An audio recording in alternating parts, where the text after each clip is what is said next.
సంవత్సరం తర్వాత అధ్యక్ష మన కరోనా అనేది వచ్చింది. ఆ కనీసం దానిపైన ప్రస్తావన లేకుంటే దాని గురించి ఒక భరోసా కానీ ఒక ధైర్యాన్ని కానీ యువకులకు ఈ రోజు వస్తుందని చెప్పలేకపోయినాం.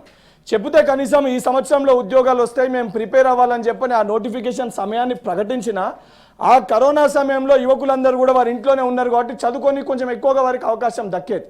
దాన్ని ఇచ్చే ప్రయత్నం చేయలేదు.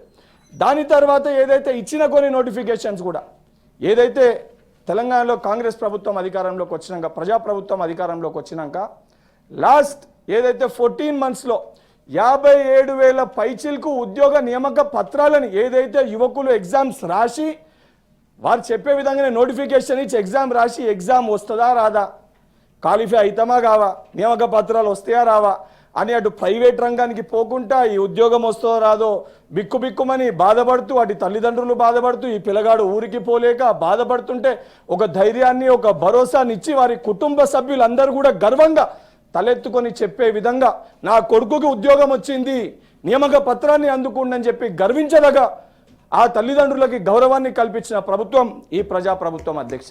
ఎందుకంటే చాలా స్పష్టంగా ఆ 57,000 నియామకాల అధ్యక్ష ఒక నోటిఫికేషన్ ఉంది. 2017లో నోటిఫికేషన్ వచ్చింది అధ్యక్ష. 2017లో వచ్చిన నోటిఫికేషన్కి మొన్న నియామక పత్రాలు ఇచ్చుకున్నాం అధ్యక్ష. నిజంగా మనకి చిత్తశుద్ధి ఉంటే 2017, 18, 19, 20, 21, 22, 23 సుమారు 7 సంవత్సరాల అధ్యక్ష నోటిఫికేషన్ వచ్చి ఎగ్జామ్ రాసి కోర్టు కేసు చిక్కుముడ్లలో ఏదైతే రిజల్ట్స్ రాకుండా ఆగితే పరిష్కరించాల్సిన బాధ్యత ప్రభుత్వాలపైన ఉండదా అధ్యక్ష? అదే సంబంధించి మనమే ఎలక్షన్స్ అని మనం కొట్లాడితే ఒకే ఎలక్షన్ ఓడిపోతే రేపు పొద్దున ఇంకొక ఎలక్షన్ ఎక్కడ వస్తుంది ఎక్కడ పోటీ చేయాలని చెప్పి మనం ప్రాంతాలను ఎత్తుకుంటాం లేదా ఇంకొక ఏదైతే సంబంధించి స్థానం కోసం ఎత్తుకుంటాం. మరి విద్యార్థుల పట్ల ఆ దిశగా ఆలోచించాల్సిన బాధ్యత మనపైన ఉండదా అధ్యక్ష? అందుకే చిత్తశుద్ధితోటి కోర్టు కేసు పరిధిలో ఉన్న ఏదైతే ఉద్యోగ నియామకాలన్నింటినీ కూడా గౌరవ ముఖ్యమంత్రి గారు చిత్తశుద్ధితోటి సంబంధించిన లీగల్ ఎక్స్పర్ట్స్ తోటి మాట్లాడి సుప్రీంకోర్టు గైడ్ లైన్స్ ఏమున్నాయని చెప్పి ఏజీ గారు అందరినీ సంప్రదించి అందరితోటి మాట్లాడి అన్ని చిక్కుముళ్ళని తీసేసి అన్నిటినీ పరిష్కరించి 57,000 నియామక పత్రాల్ని విద్యార్థులకి ఏదైతే అందరూ గర్వించే దగ్గ విషయం అధ్యక్ష. మనం అందరం కూడా గర్వంతో చెప్పుకోవాలి. మేమిచ్చినాం మీరు ఇచ్చినాం అనేది కాకుండా ఈరోజు 56,000 ఉద్యోగ నియామక పత్రాలు 14 నెలల్లో మనం ఇచ్చినామంటే అది గొప్పగా మనం మాట్లాడుకోవాలి అధ్యక్ష. ఈరోజు ఎట్లుందంటే అధ్యక్ష 10 ఏళ్ల పిల్లగాడు 12 నెలల బాలుతో పోటీ పడుతున్నట్టుంది అధ్యక్ష. 10 ఏళ్ళటి కేంద్రంలో 10 ఏళ్ళు ఒక ప్రభుత్వం ఉంది అధ్యక్ష. రాష్ట్రంలో 10 ఏళ్ళు ఒక ప్రభుత్వం అధికారంలో ఉంది అధ్యక్ష. ఈరోజు 12 ఏళ్ళ బాలుని పైన 10 ఏళ్ళు మీరు ఏం చేసిరని చెప్పి మాట్లాడుతున్నారు అధ్యక్ష. ఈరోజు కేంద్రం సహకరించకపోయినా ఈరోజు మూసీ పునర్జీవానికి సంబంధించి మూసీ డెవలప్మెంట్ పైన ఏదైతే సంబంధించి గౌరవ ముఖ్యమంత్రి గారు మాట్లాడితే భారతీయ జనతా పార్టీ ఏదైతే కొంతమంది సభ్యులు వాళ్ళు ఆ మూసీ ప్రాంతాలకి పోయి అక్కడ పండుకొని ఈ డెవలప్మెంట్ అవసరమా, ఇది పునర్జీవం అంటే ఏంది, ఇది ఎవరు మాట్లాడతారని చెప్పి కొన్ని మాటలు బయట మాట్లాడారు అధ్యక్ష. బహుశా వారు మర్చిపోయినరేమో బీజేపీ పార్టీ జిహెచ్ఎంసీ మేనిఫెస్టో అధ్యక్ష. ఇది Bharatiya Janata party GHMC manifesto. వాళ్ళు పెట్టిన ఏ మేనిఫెస్టో అయితే పెట్టిర్రో ఆ మేనిఫెస్టోని ప్రజలు నమ్మి 40కు పైగా స్థానాల్లో భారతీయ జనతా పార్టీ కార్పొరేటర్లను గెలిపించారు అధ్యక్ష. ఆ మేనిఫెస్టోలో వాళ్ళు కూడా పెట్టిన అధ్యక్ష.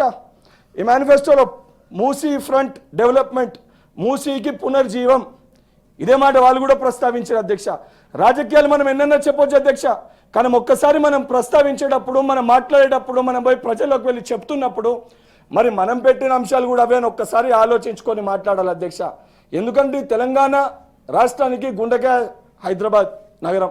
ఈ హైదరాబాద్ నగరంలో మనం మూసీని డెవలప్ చేసుకుంటే పర్యాటక కేంద్రంగా కానీ తాగునీరు సమస్య కానీ అనేక సమస్యల్ని మనం పరిష్కరించుకొని ఈరోజు భారతదేశంలోనే ఒక పెద్ద గొప్ప నగరంగా హైదరాబాద్ని తీర్చిదిద్దుకోగలుగుతాం. దానితో పాటు ఇదే Bharatiya Janata party manifesto 2023 GHMC 2020 మేనిఫెస్టోల అధ్యక్ష మెట్రో కారిడోర్కి నిధులు ఇస్తామని చెప్పి మెన్షన్ చేసిరు అధ్యక్ష. ఇది వారి మేనిఫెస్టోనే అధ్యక్ష. మెట్రోకి సంబంధించి మెట్రో కారిడోర్ ఏర్పాటు చేస్తామని చెప్పి చెప్పారు. దానితో పాటు ఏదైతే సంబంధించి సుమారు వారి 2014 మేనిఫెస్టోలో 346 హామీలు ఉన్నాయి అధ్యక్ష. 2014 భారతీయ జనతా పార్టీ మేనిఫెస్టోలో 346 హామీస్ ఉండే అధ్యక్ష. అందులో ఇప్పటిదాకా 14కి మొదలు పెడితే ఇప్పటిదాకా అందులో కేవలం 117 మట్టుకే అమలవుతున్నాయి అధ్యక్ష. ఓన్లీ 117. ఈరోజు 14 నెలల మా పరిపాలనలో మేము ఇచ్చిన 6 గ్యారంటీలలో, ప్రజాప్రభుత్వం ఇచ్చిన 6 గ్యారంటీలలో గర్వంగా నేను చెప్తున్న అధ్యక్ష, 5 హామీలను ఈరోజు అమలు చేసి, తగిన హామీలను కూడా 100% అమలు చేసి తీర్థమని ఒక భరోసా, ఒక ధైర్యాన్ని ఈరోజు ఏదైతే ప్రజాభవన్లో కానీ, సెక్రటేరియట్లో కానీ, మంత్రులు కానీ, మా గౌరవ ముఖ్యమంత్రి గారు కానీ, ఉప ముఖ్యమంత్రి గారు కానీ, అధికారులందరూ కూడా ఎప్పటికప్పుడు భరోసాని కల్పిస్తున్నాం.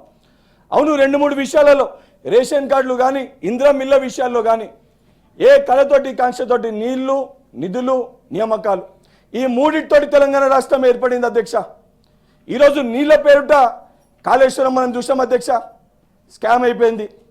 నిధులు ఏదైతే సంబంధించి తెలంగాణ రాష్ట్రం అప్పులలో ఊరుకపోయి 7 లక్షల పైన తెలంగాణ రాష్ట్రం అప్పులలో ఉంది అధ్యక్ష. నియామకాల సంగతి మాట్లాడుకుంటే గత 10 ఏళ్ల పేపర్ లీకులు తప్ప ఏ నియామకాలు జరిగినో జరగలేదో అది తెలంగాణ ప్రజలందరూ గమనించే ఈరోజు ఈ రకమైన తీర్పు ఇచ్చారు అధ్యక్ష.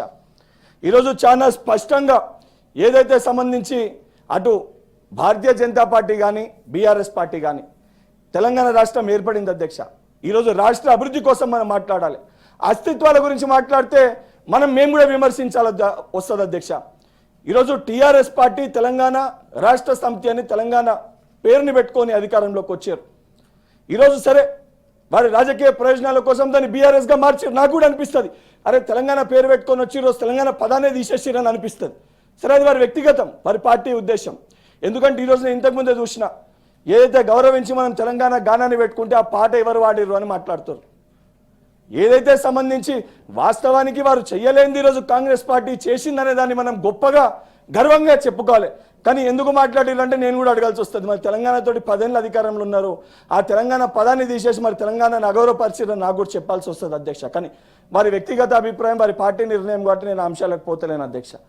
దానితో పాటు ఈరోజు చాలా స్పష్టంగా 12 ఏదైతే 11 ఏళ్ళ పైచీలకు భారతీయ జనతా పార్టీ పరిపాలన కానీ, 14 నెలల ప్రజాప్రభుత్వ పరిపాలన కానీ, మేమిచ్చిన ప్రతి హామీని కూడా ఏదన్నా ఎవరికి కూడా ఇబ్బంది కలగకూడదు, గ్రామ స్థాయిలో ఎవరికి కూడా మిస్ అవ్వద్దని చెప్పని, అవును 3-4 సార్లు మేము పెట్టినాము.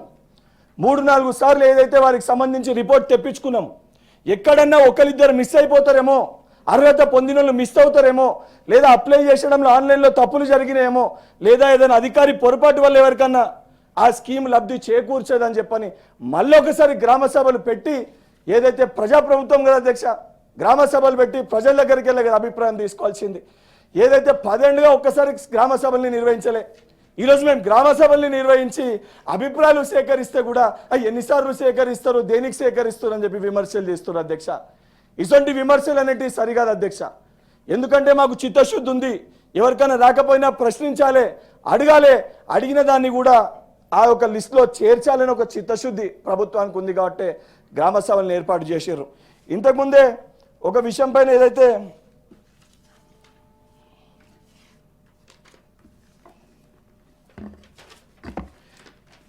నిజామాబాద్ సభ్యురాలు కవితక్క గారు మాట్లాడుతూ దాశరథి శత జయంతి ఉత్సవాలను జరుపుతలేరు అని చెప్పి వారు మాట్లాడారు అధ్యక్ష. అంటే నాకు తెలుసు కూడా నేను జస్ట్ చెప్తున్నాను అధ్యక్ష. ఎందుకంటే దాశరథి శత జయంతి తెలంగాణ సాహిత్య అకాడమీ గత 6 నెలలుగా ప్రతి వారం నిర్వహిస్తుంది అధ్యక్ష. ఇప్పటికీ 18 ఆన్లైన్ ఏదైతే ఉపన్యాసాల పరంపర నడిపిస్తుంది. ఇంకా జూలై దాకా కూడా ఇది కొనసాగుతుంది అధ్యక్ష. ఎందుకంటే మనం చట్టసభల్లో మాట్లాడినప్పుడు సభ్యులుగా వాస్తవాలు ఏంది, జరిగేదాన్ని జరగట్లేదని చెప్పి తెలుసుకోకుండా మనం మాట్లాడడం అనేది సరికాదు అధ్యక్ష. అండ్ 100% ఈరోజు పార్టీలు ఏమన్నా ఉండని ఉంది, ఇక్కడ ప్రజలు తెలంగాణ రాష్ట్ర అభివృద్ధి కోసము కంకణబద్దులై మనం అందరం కూడా కలిసి నడవాలి, నడుం బిగించాలి, తెలంగాణ రాష్ట్రాన్ని డెవలప్ చేసుకోవాలి. కానీ అవన్నిటినీ పక్కన పెట్టి